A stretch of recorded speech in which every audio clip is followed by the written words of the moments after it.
The rules of the House, as most know, require each standing committee to adopt an oversight plan, as well they should, and submit it to the Committee on Oversight and Government Reform and the Committee on House Administration.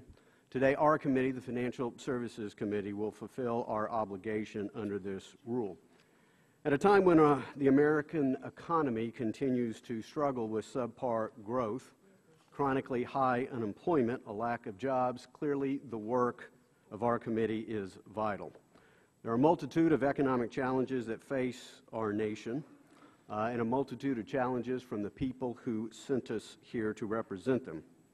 These challenges also represent opportunities for action, and I look forward to working on a bipartisan basis to develop common sense solutions and opportunities for oversight.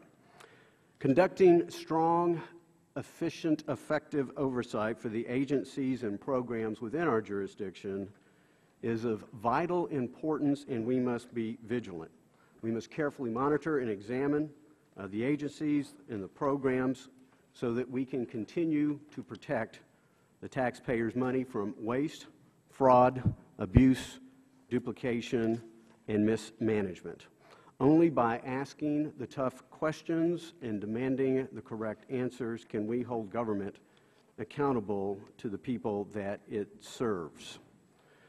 I always think of people in my district, whether it be the hard-working individual at the convenience store in Mineola, Texas, the lady who works on the counter at Red Hat Rentals in Athens, the gentleman who works at the Pepsi bottling plant. Knowing how hard they work to pay their taxes helps me know that an incredible level of accountability is deserved by these people in our oversight plan. Allow me to briefly touch upon a few of the priority areas that the committee will focus its attention on in the 113th Congress. We will conduct careful oversight of the financial regulators and ensure that they can sensibly exercise their authority without unduly hampering the ability of consumers and businesses to obtain credit that is, again, available and affordable. We will review the impact of federal regulations with the goal of reducing those regulations that are unnecessary, duplicative, or overly burdensome, and we will explore ways to ensure access to mainstream financial services for all Americans. As many know, the costliest bailout from the economic crisis did not go to AIG or GM, but instead to Fannie Mae and Freddie Mac. Accordingly, this committee will examine proposals to modify or terminate the GSE statutory charters and wind down their operations in order to protect taxpayers from further losses or another bailout.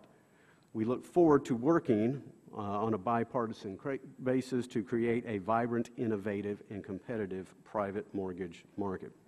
We'll closely monitor the performance of various foreclosure mitigation initiatives, many of which have fallen short of their objectives and been subject to repeated criticism from government watchdogs. We will continue to look at ways to improve the health of our economy and clearly examine the effectiveness and the consequences of the extraordinary measures undertaken by the Federal Reserve. Finally, let me mention that this committee has identified several potential spending programs that could be considered for possible reduction, consolidation, or elimination. In yesterday's hearing, you know I displayed the national debt clock. It is the great existential threat, not only preventing a healthy economy today, but potentially eroding the futures of our children and grandchildren.